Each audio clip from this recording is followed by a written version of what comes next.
Hi there, I'm Coach Kenneth. And I'm Coach Victoria. And in this video, we're going to be talking to you about the psychology of silent strength and how your absence can change the dynamic.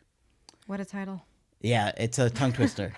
But it's important for you guys because after a breakup, you're really considering no contact, you're considering your options and weighing what you're going to do. And many of you are desperately wanting to find a way to reach out. We understand that, but the most powerful move is not reaching out. It's staying silent. And we see this time and time again. We're not trying to get you to play a game. We're not trying to manipulate your ex. We're trying to show your ex that you are confident and they can truly lose you. At the time of the breakup, that's often how they're feeling. They want the relationship to end and they're okay with it. But as time goes by, if you really leave them alone, that can really hit them hard. When there is silence and space, that's really where you're allowing them that space to be able to miss you. We talk about it often. You can't miss something that's right in front of you. Maybe you can in like a poetic type of sense, but if you're always there and constantly present, that longing is not going to be there in them, or it's going to be harder for them to access that. Yep. So yeah. I was going to say, we're going to talk about why chasing backfires. Yes. So chasing makes them pull away so that they can regain that sense of freedom again. Yeah. Every text message you send, handwritten letter, begging, pleading, is just telling your ex that you are still waiting for them and you don't want to do that because it removes their fear of losing you.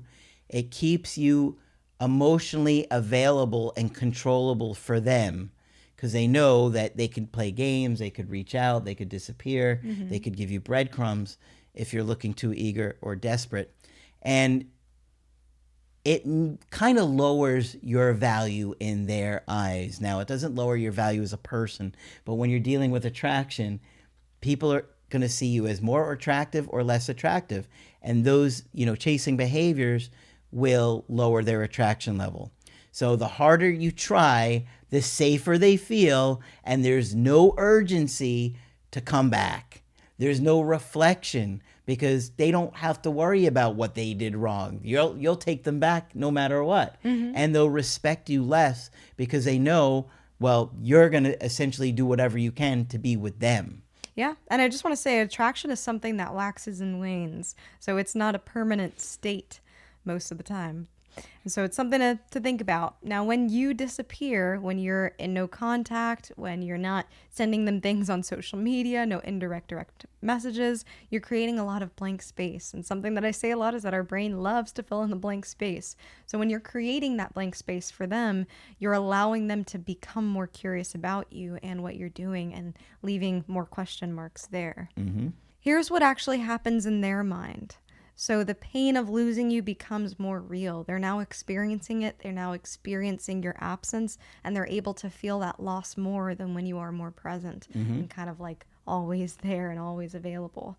So here's what's actually happening in their mind. The pain of losing you becomes real because now they're curious about what's going on with you. There could be that possibility that you aren't interested in revisiting this. So their anxiety starts to spike.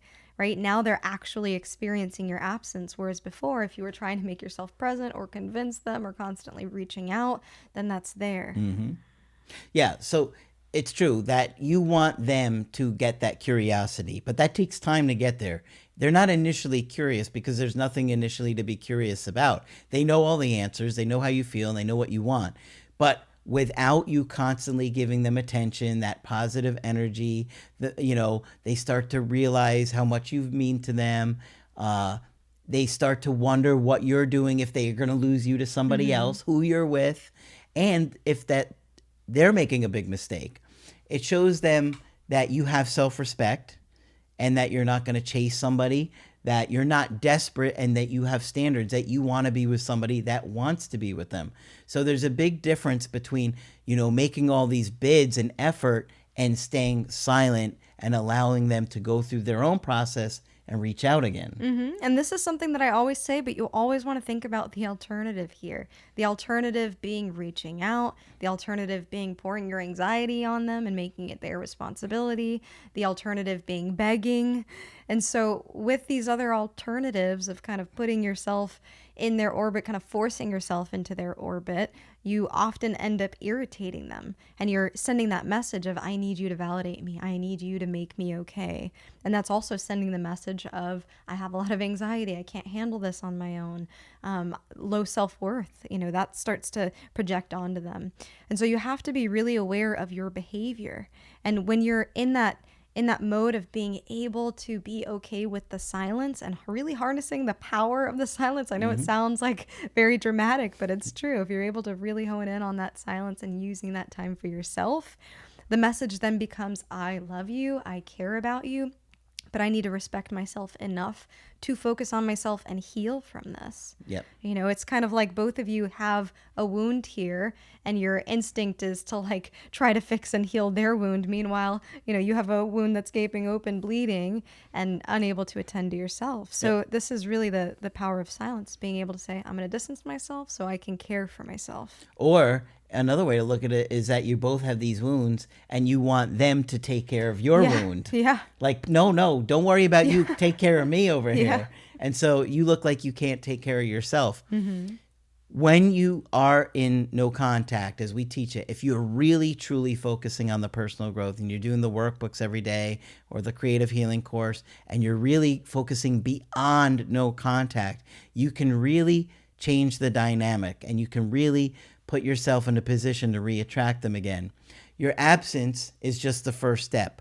Proving to them that you're capable of living without them is a big step. It's very attractive. And once they know that they can truly lose you, that you're not going to be there, they're not going to be at their beck and call or they're settling for breadcrumbs, they'll know that they can't treat you like that again. And, many of you are in a situation where you won't hear from your ex for months before they reach out. So we're not talking about those kind of people because those are like the breadcrumb people, right? We have videos on breadcrumbs. But if you're in a situation where you have to go no contact for months, it is the most attractive thing that you can do by showing this confidence. And when they come back, and there's no guarantee they're going to come back, you look more like confident to them. You look like you respected yourself, and you're going to look more attractive because you weren't just begging and pleading and waiting around or waiting to be their backup option. Yeah, this really is about your self-confidence and your ability to really care for yourself here. I do want to make one point, is that we're talking about no reach out here. So if your ex does reach out to you and does kind of extend that olive branch, then it's okay to be receptive, to not have them have that feeling of rejection. Because when you start to ignore as part of your vow of silence, if you will, it's so dramatic, your vow of silence. But if you start to ignore your ex, How are you guys joining the monk community? Like, what's happening here? It's so intense, the power of silence. But when you start to ignore, now you're starting to harness the power of petty, right? And that's not what we want you to do. It's true. And there's a lot of bad advice that will tell you to ignore your ex or, wait for them to say something meaningful. That's a risk, because they might feel rejected and not reach out again. We're trying to get you to act like adults, not be petty or immature, right? Right. So it's about respecting that space. If they reach out to you, be willing to hear what they have to say like a mature adult, and then going from there. So just wanted to make that clear. And I just want to say, we know that you doubt no contact works. We know that you feel like you need to do something and that no contact isn't doing anything. It's actually doing more than any kind of reach out will do. Trust us. We see it every week. I just got a guy who did a handwritten letter yesterday. In fact, we may film it for a video. Showing confidence, showing that you're okay without them is the most attractive thing that you can do. Work on yourself, look at where you went wrong, and figure out what you got to do differently when they come back, and you're going to have a much better chance of turning it around. All right. Hopefully this was helpful to you. If you'd like to get our help personally, you could do that on my website, askcraig.net. I do email coaching and I do Zoom calls. Coach Victoria is also available for Zoom calls. I'm here whenever you'd like to chat. Just click on her name on the top of the website to schedule with her. That's it for this video. I'm Coach Craig Kenneth. And I'm Coach Victoria. and we will talk with you soon.